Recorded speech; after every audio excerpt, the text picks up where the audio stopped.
الحمد لله رب العالمين والصلاة والسلام على عبده ورسوله محمد وعلى آله وأصحابه أجمعين.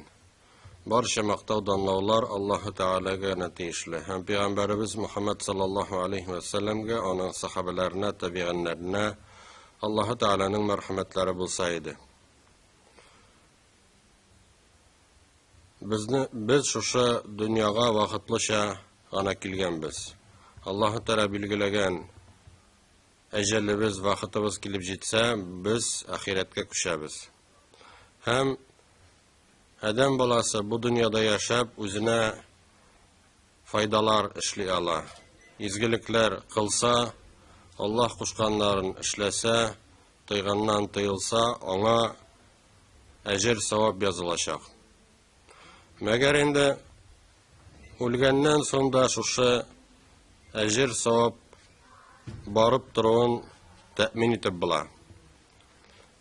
Chunki albatta bilabizki, o'lgandan so'ng kishi o'zina yordam eta olmayacak. O'zina savob ishlay olmayacak. Lekin buning da yo'llari vardır.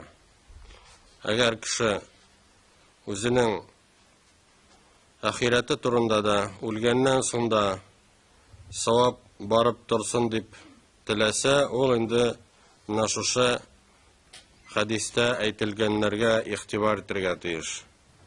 Payg'ambarimiz sallallohu alayhi va sallam aytgan: "Inna mimma yalhaqul mu'mina min amalihi wa hasanatihi ba'da mawtihi ilman nasharahu wa waladan salihan tarakahu wa mushafan warathahu aw masjidan banahu aw baytan libni as-sabil banahu aw nahran ajrahu aw sadaqatan akhrajaha min malihi fi sihhatihi wa hayatihi talhaquhu min ba'di mawtihi." Mümin o'lgandan so'ng ona barib jetuvchi amallari ham izgiliklari shushidir.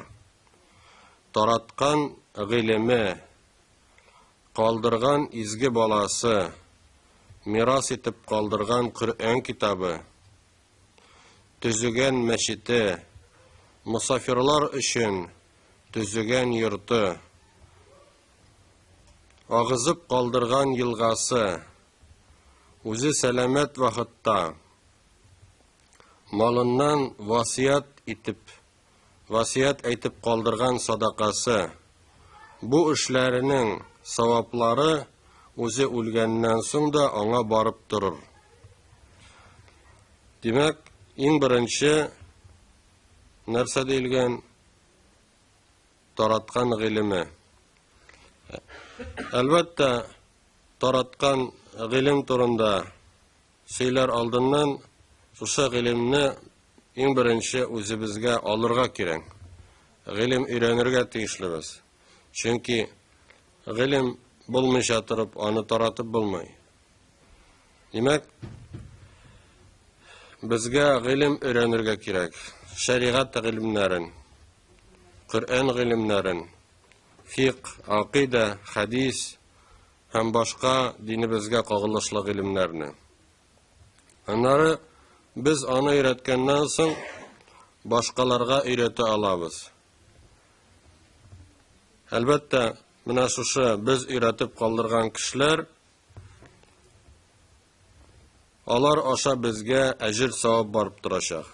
Ne kadar ko'proq shogirdlaring bo'ldi ekan, shul qadar ko'proq ajr savob barib turacak o'lgan kishiga. Shuning uchun da ilm öğretuvning fazilati bikta uludur. Hem albatta endi bizga mana shushiga e'tibor etira kerak. Bugungi kunda masjidimizda, madrasamizda bütün mümkünlikler bor. Ilm öğrenirge de, onların da ilm öğrengandan so'ng ihtimal shu ilmni taratu mümkünligi de bo'lar. Chunki bilgichlar kerakdir. Madrasa tamomlagan bilimli kishilar kerak. Ular albatta endi bu masjidda ham boshqa masjidlarda şeriat ilimlerin укытачаклар. Аннары шул ук вакытта гылым иясе ул китаплар да язып калдыру ихтимал. Кешеләр аның язган китапларын кулланып, әлбәттә гылым алачаклар һәм моның өчен әҗер савап була. Мәсәлән, Гыйбадәтел Исламия китабын беләбез. Ул инде бик күп вакыт элек язылган. Шушы 19-нчы гасырның башында язылган. Бүгенге көндә дә бу китап белән без кулланабыз. Димәк, бу китапны язучыга әҗер савап барып тора дигән сүз. Әлбәттә, шушы калдырылган китапны кулланырга тиешләр. Әгәр дә инде бер нинди файдасыз нәрсә язып калдырса, әлбәттә аңа инде әҗер савап барып тору да шул кадәр генә булачак. Аннары валадан салихан таракаху. Изге бала калдырса да. Димәк, монда инде балаларны тәрбияләү әһәмияте беренче урынга чыга. Инде әлбәттә Аллаһ Тәгаләнең ниғмәтләреннән ушы балалар бирү. Мәгәр инде ул безгә ниғмәт булачак, шин ниғмәт булачак, кашан без аларны мусулман итеп тәрбияләсәк. Әгәр дә без үлгәннән соң да алар намазда булсалар, уразалар тотсалар, Коръән укып торсалар, дуа кылсалар, шул вакытта безгә әҗер савап барып торачак. Ушы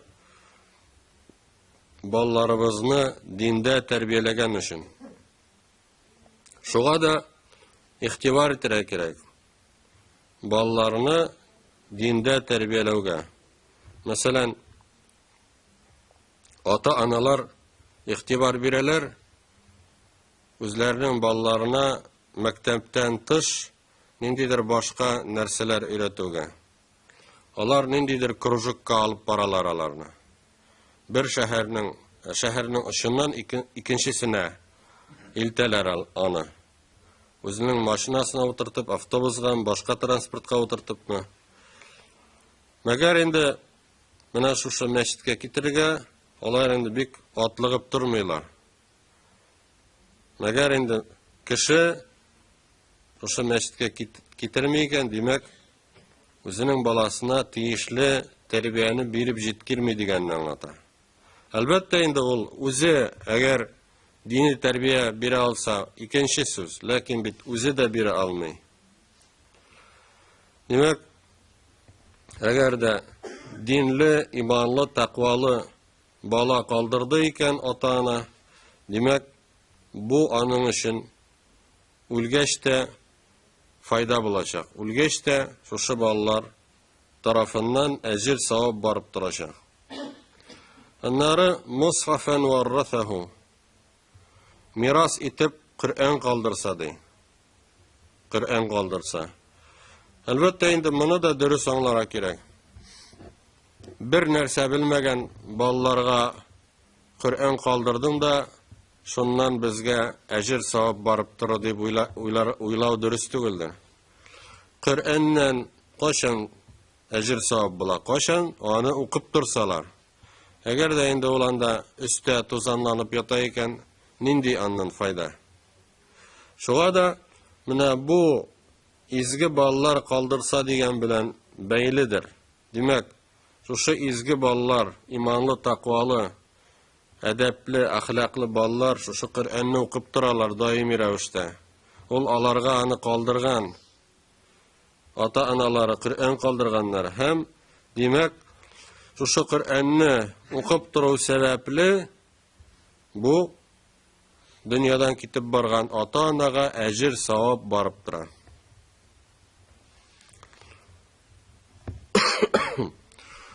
Шулай ук, әлбәттә инде,